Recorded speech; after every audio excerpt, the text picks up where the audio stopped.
Bem-vindos mais uma vez a este Talk Show da Graça.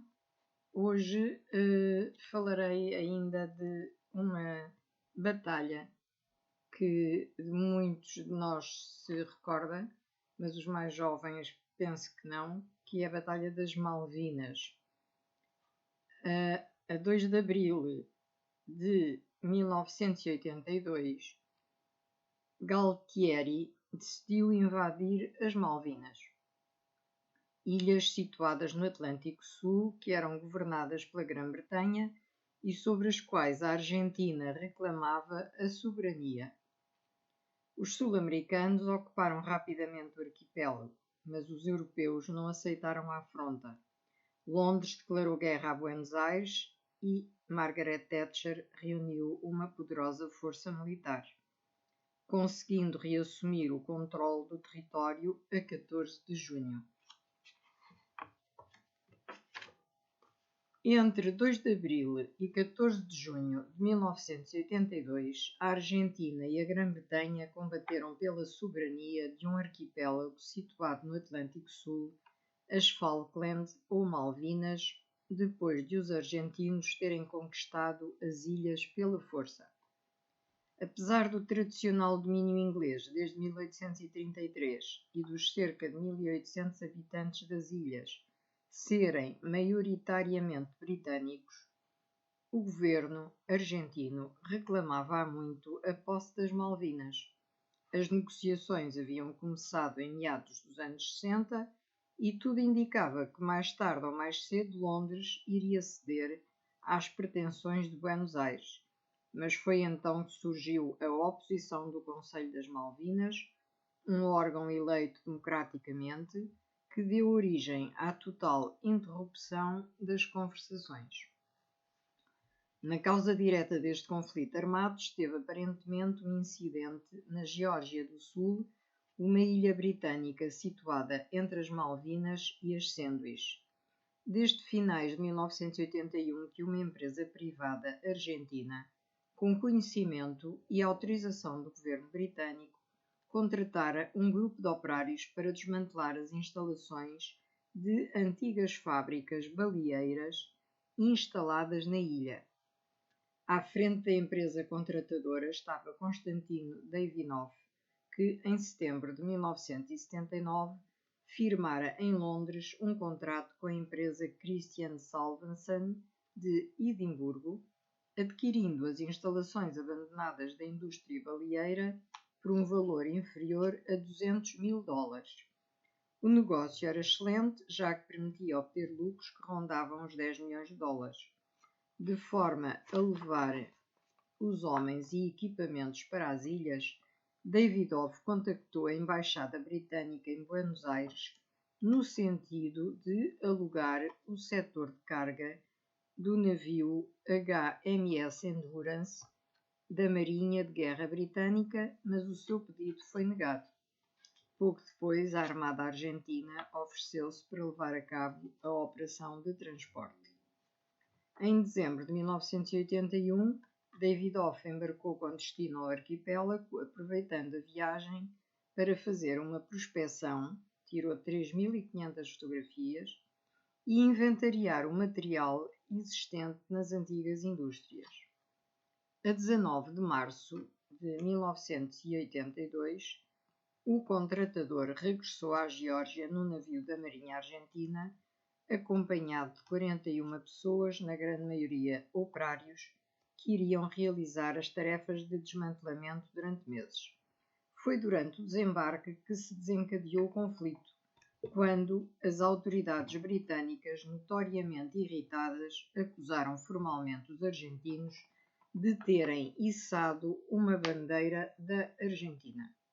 Em sequência, os negócios estrangeiros britânicos ordenaram o envio para a ilha do HMS Endurance, o qual, segundo fontes de Londres, tinha permissão de fazer baixar a bandeira argentina e, se necessário, desalojar à força os trabalhadores e devolvê-los ao continente.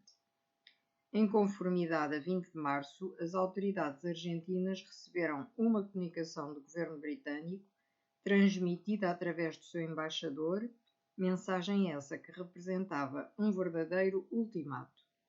No dia 21, um navio da Marinha Argentina, que transportara os trabalhadores, iniciou a viagem de regresso, deixando Davidoff e o seu grupo em terra.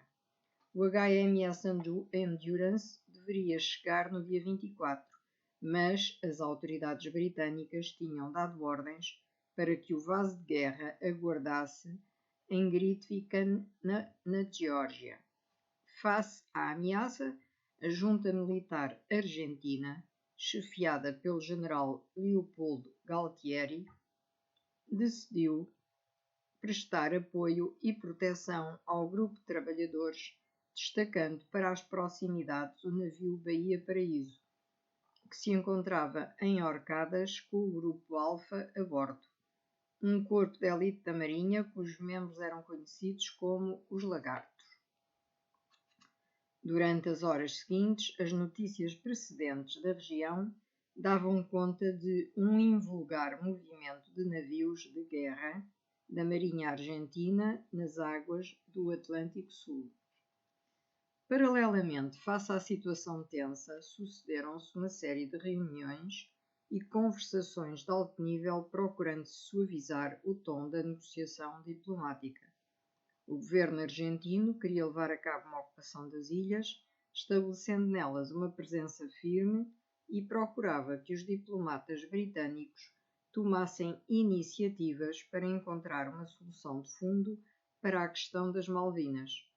Aliás, a Operação Rosário, nome dado às ações de ocupação argentina das ilhas, foi concebida como uma ofensiva militar destinada a provocar uma repercussão política internacional que obrigasse a Grã-Bretanha a encarar seriamente as negociações sobre a soberania das ilhas.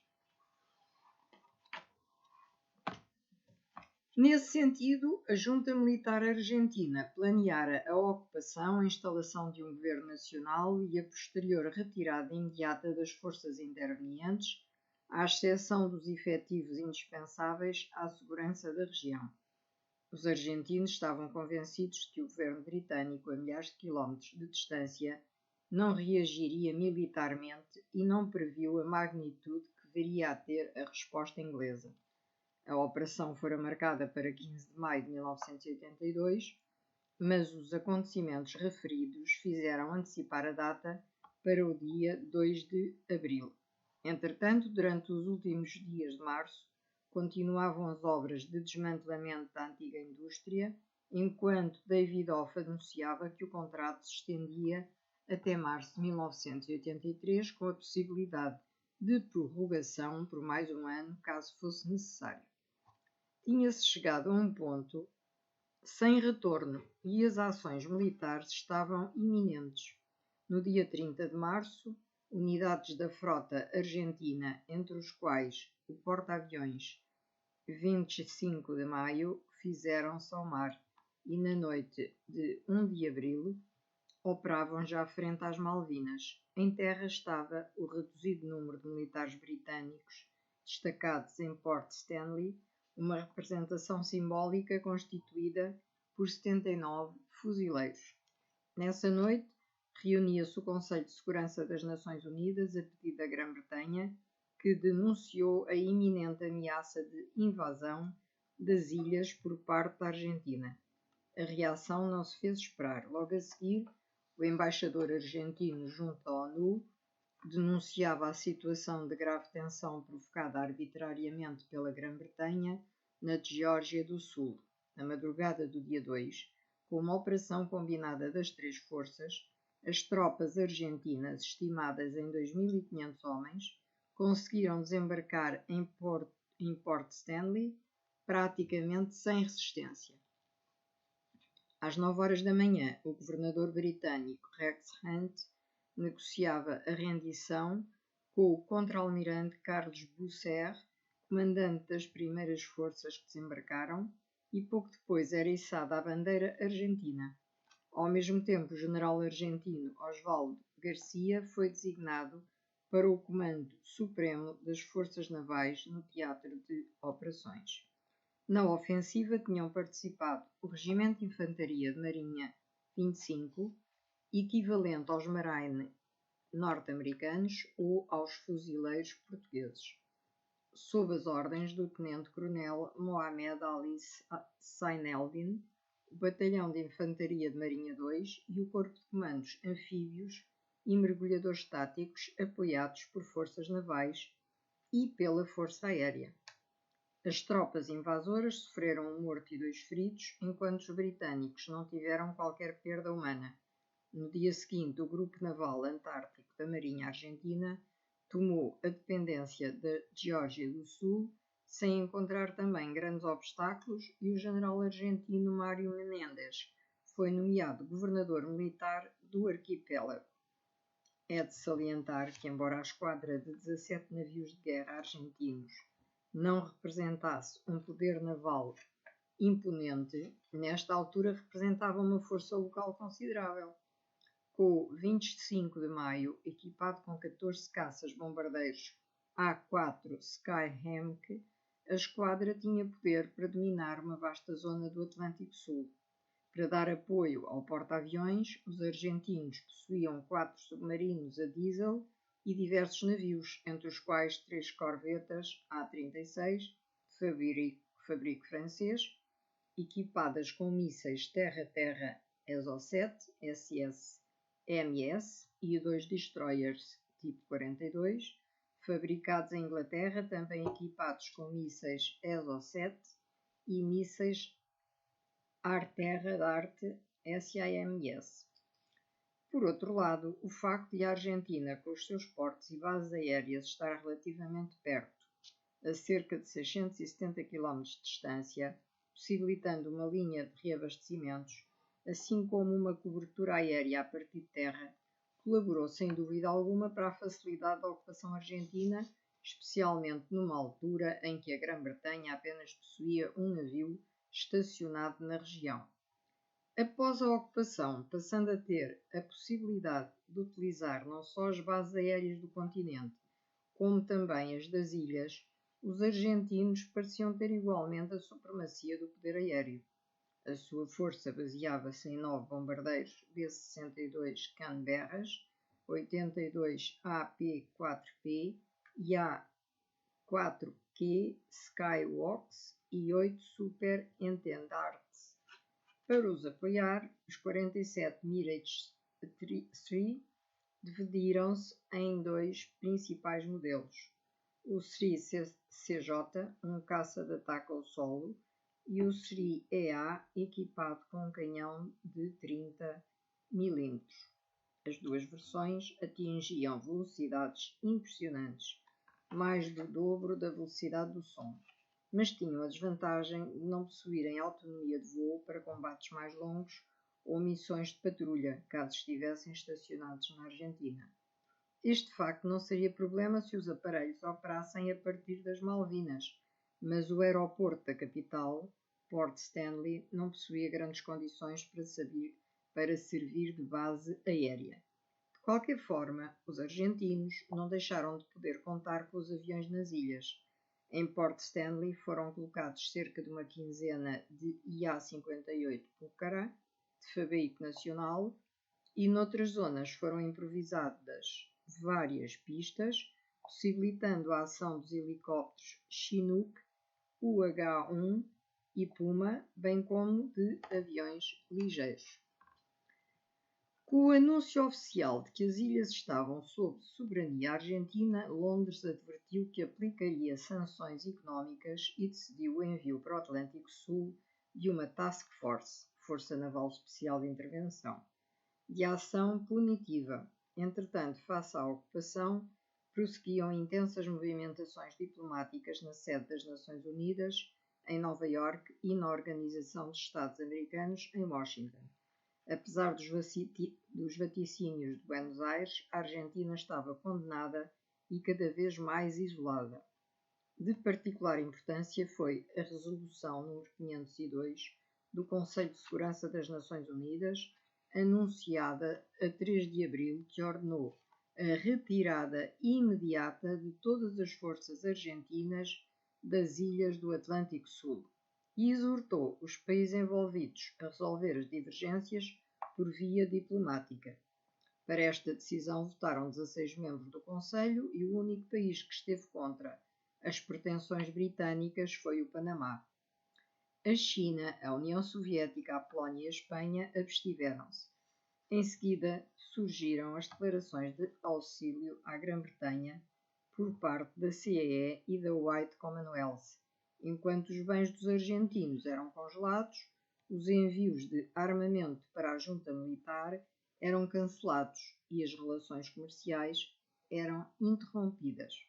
O governo dos Estados Unidos, dividido entre dois aliados, iniciou uma ação mediadora através do secretário de Estado Alexander Haig, mas as relações diplomáticas revelavam-se ineficazes para evitar um conflito armado. No dia 5 de abril saíram de Portsmouth os porta-aviões HMS Hermes e HMS Invincible, transportando fuzileiros navais, helicópteros e 20 jatos Sea Harrier, sob o comando do contra-almirante J.F. Sandy Woodward. Nos dias seguintes, zarpou igualmente daquele porto uma frota composta por 13 fragatas e 8 destroyers, assim como embarcações de assalto anfíbio, o Fearless e o Intrepid, e navios de apoio logístico.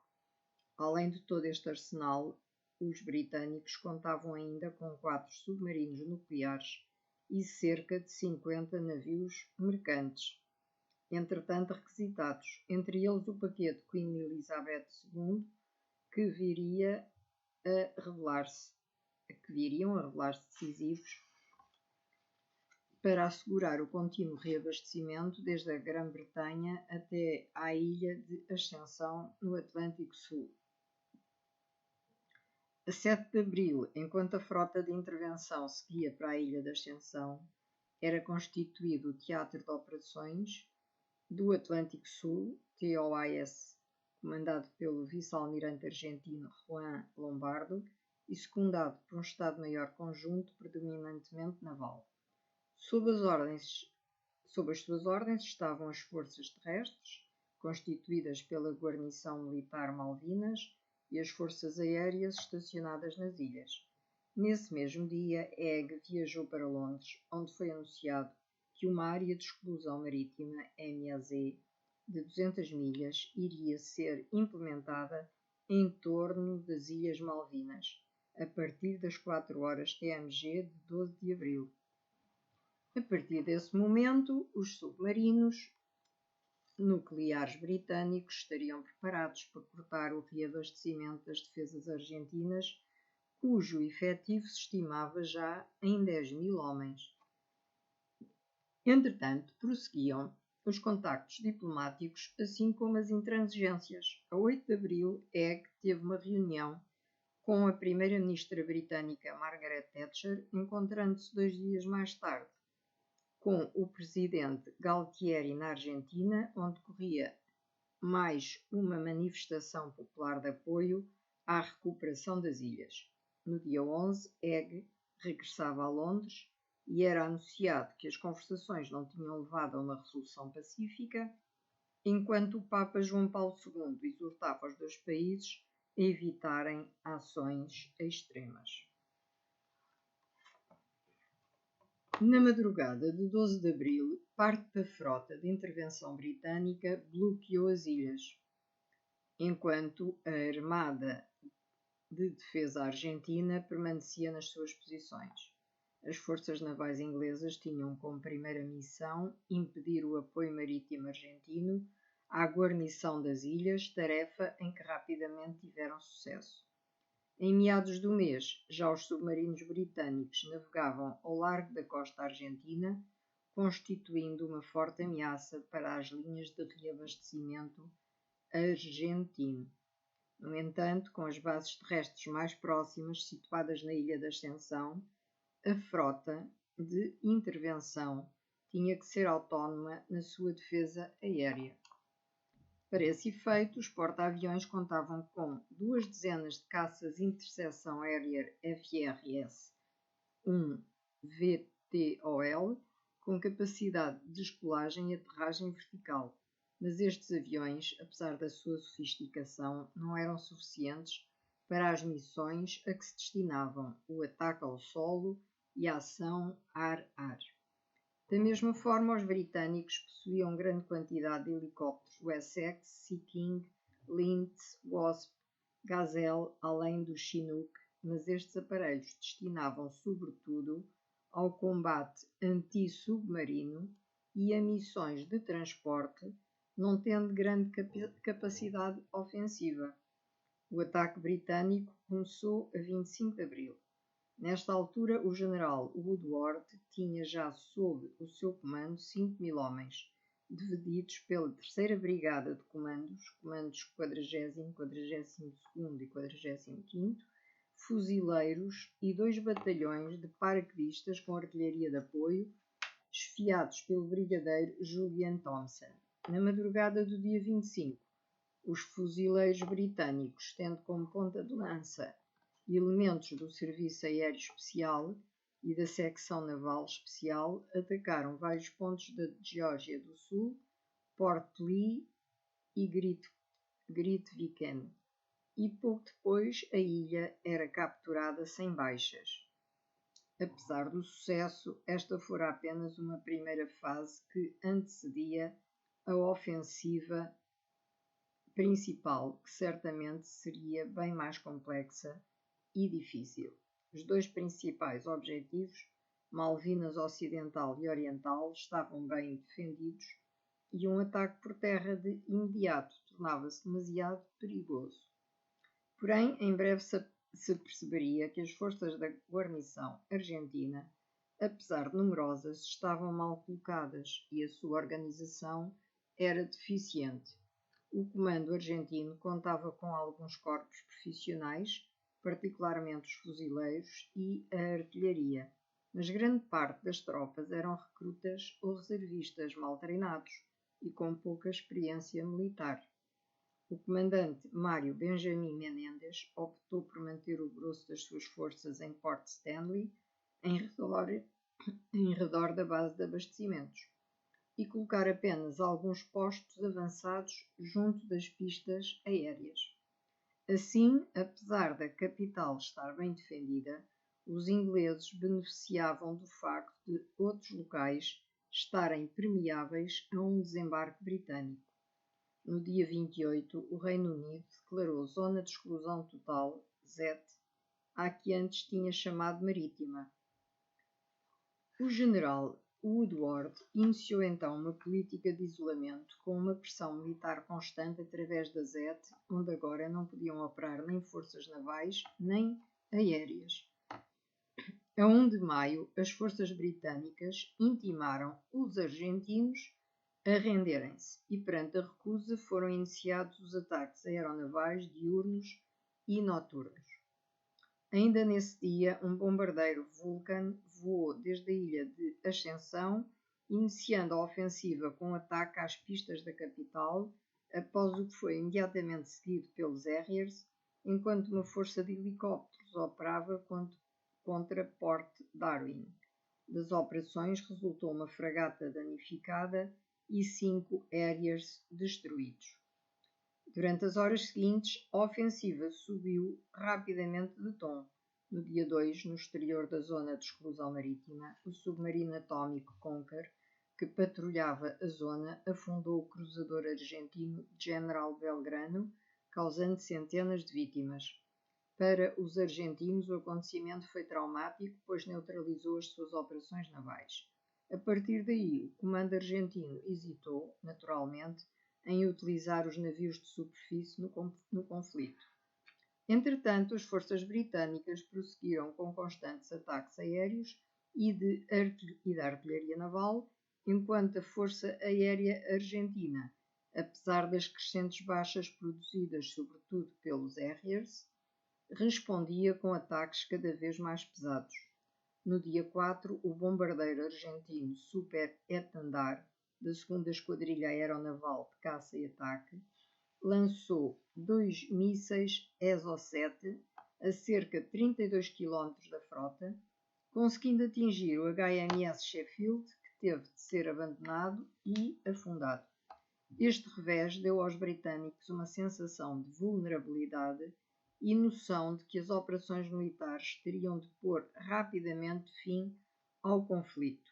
Assim, a 10 de maio, a Grã-Bretanha declarou uma zona de exclusão em volta da Ilha da Ascensão, cerca de 160 km, e no dia 12 foi enviado à Inglaterra o Queen Elizabeth II com 3.000 soldados, entre eles um regimento de Gurkhas. Nos dias seguintes, enquanto o ataque britânico principal era preparado, as defesas argentinas continuaram a ser atingidas por bombardeamentos aéreos, assim como pelo fogo da artilharia naval. Depois de colocarem várias hipóteses, os britânicos escolheram San Carlos como local para o desembarque, uma povoação que defendida na costa noroeste das Malvinas Orientais, a 80 km da capital. Portanto, era uma povoação não defendida. As suas boas praias e as colinas em volta tornavam a zona favorável às operações, mas desembarcar grande quantidade de homens era sempre um risco e as vantagens tinham que ser rapidamente aproveitadas. Apesar dos permanentes bombardeamentos sobre as posições argentinas terem eliminado alvos que poderiam constituir uma ameaça para as tropas de desembarque, a vulnerabilidade numérica dos ingleses era ainda considerável. No entanto, quando as forças britânicas desembarcaram a 21 de maio, os argentinos foram apanhados de surpresa e as forças terrestres não tiveram uma oposição eficaz, permitindo em poucas horas a ocupação de uma zona de cerca de 25 km². Ao mesmo tempo, os combates aeronavais foram de grande violência.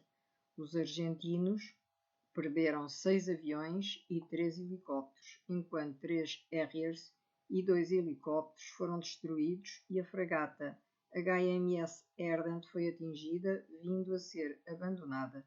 Mas as perdas inglesas subiram rapidamente. No dia seguinte, um Harrier foi abatido em Port Darwin e, a 23 de maio, a fragata HMS Antelope explodiu ao largo de San Carlos. No dia 25 foram danificadas 3 fragatas britânicas, o destroyer HMS Coventry foi afundado e o Atlantic Conveyor, um navio requisitado que transportava helicópteros e reabastecimentos, foi atingido por um míssil Exocet. Durante estes dias em terra eram consolidadas as posições inglesas, que nesta altura já dominavam uma faixa de 25 km de frente por 15 km de profundidade. Contudo, a Grã-Bretanha não podia continuar a sofrer tantas perdas durante muito tempo. Sentindo a necessidade de intensificar as operações militares, no dia 27 o comandante britânico das forças terrestres enviou uma força de paraquedistas com a missão de tomarem Darwin Goose Green, uma posição vital para a proteção das tropas que avançavam sobre a capital. A batalha só terminaria no dia seguinte, quando o 2º Batalhão de Paraquedistas, comandados pelo Tenente-Coronel Herbert Jones, conseguiu tomar os objetivos num ataque frontal e capturar 1.400 prisioneiros. O preço da vitória foi 17 mortos, entre os quais o comandante, e 34 feridos. As baixas argentinas foram 45 mortos e 145 feridos. Nesta altura, o general Menendez continuava a manter a maior parte das suas forças em Port Stanley, a 80 km de Darwin Goose Green, o que significou um grave erro. Ao não avançar sobre as forças inimigas, perdeu a iniciativa, que foi aproveitada pelo comando britânico. Na causa desta falta de determinação do comandante argentino estiveram certamente as condições geográficas e climatéricas da região. O inverno começava a fazer-se sentir, com temperaturas por vezes muito baixas e neve e chuva permanentes. Os terrenos estavam ensopados e, para avançarem, as forças inglesas teriam que percorrer quilómetros de solo irregular, o que terá levado Menendez a pensar que o avanço inimigo não seria possível. Por outro lado, certamente não teria condições de fazer seguir as suas tropas para além das posições de defesa avançadas. Entretanto, várias unidades de fuzileiros que avançavam para norte alcançaram Douglas Steel Inlet, conseguindo tomar os montes Challenger e Kent, nos arredores de Port Stanley. As forças invasoras sofreram um novo revés a 8 de junho, quando os navios de desembarque Sir Galahad e Sir Tristan foram atingidos pela Força Aérea Argentina em Fitzroy e Bluff Cove, a cerca de 32 km da capital. Nesse dia, que os britânicos consideraram o mais negro para a frota real, perderam a vida mais de 50 homens, o Sir Galahad foi destruído e outros navios foram danificados. Apesar deste fracasso, os britânicos prosseguiram no avanço e iniciaram o cerco da capital, conquistando 3 pontos-chave. Apoiadas por um poderoso fogo de artilharia, a 11 de junho, várias unidades de paraquedistas iniciaram a tomada de Mount Longdon, enquanto Mount Harriet e Two Sisters eram ocupados por 2 divisões de comandos.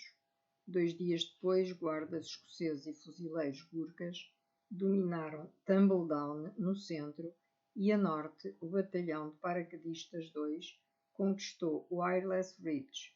Quando pouco depois os atacantes avançaram sobre os últimos montes a sul da cidade, Mount William e Sapper Hill, tornou-se evidente que as tropas de Menendez estavam condenadas ao fracasso. Se por um lado os combates aeronavais nas imediações das ilhas tinham sido decisivos para o desenrolar da guerra, nesta altura eram as operações terrestres que decidiam a vitória. A guarnição do porto teve de enfrentar soldados britânicos altamente profissionais, treinados para lutar no inverno e com considerável experiência militar, muitos deles com mais de uma década de combates na Irlanda do Norte. Mesmo assim, o avanço britânico deparou com consideráveis dificuldades. A questão do reabastecimento tornara-se premente, pois, embora já contassem com uma base de apoio em São Carlos, as condições climatéricas não ajudavam e a queda de vários helicópteros utilizados para o efeito veio prejudicar ainda mais as operações. Além disso, as defesas argentinas, apesar de ultrapassadas taticamente, revelaram uma incrível coragem e disciplina, sobretudo entre a artilharia e a infantaria, infligindo grande número de baixas no decurso de violentos combates. Finalmente, a 14 de junho, as defesas estavam perfeitamente desarticuladas e o cerco tático estava completamente fechado.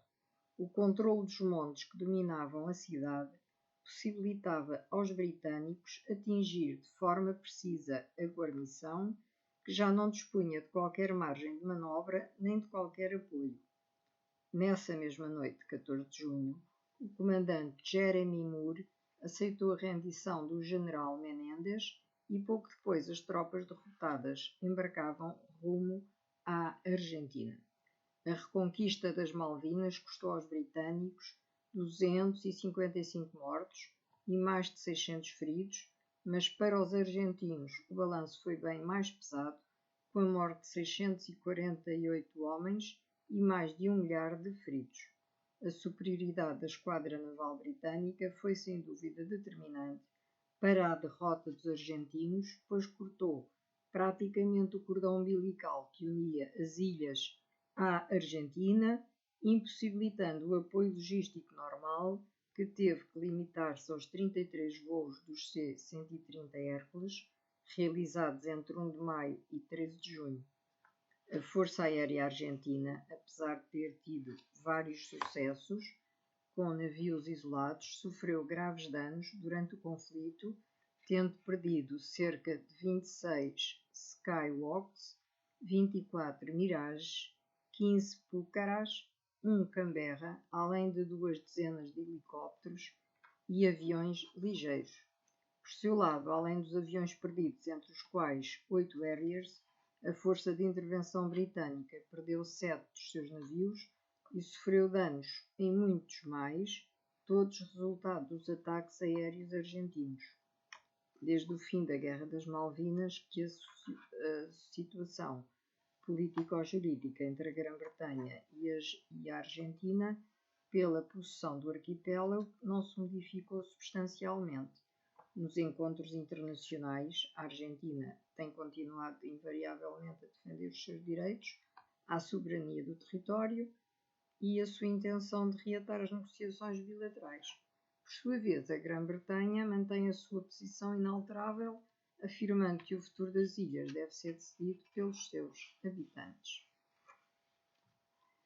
E, portanto, aqui termino com a descrição da batalha,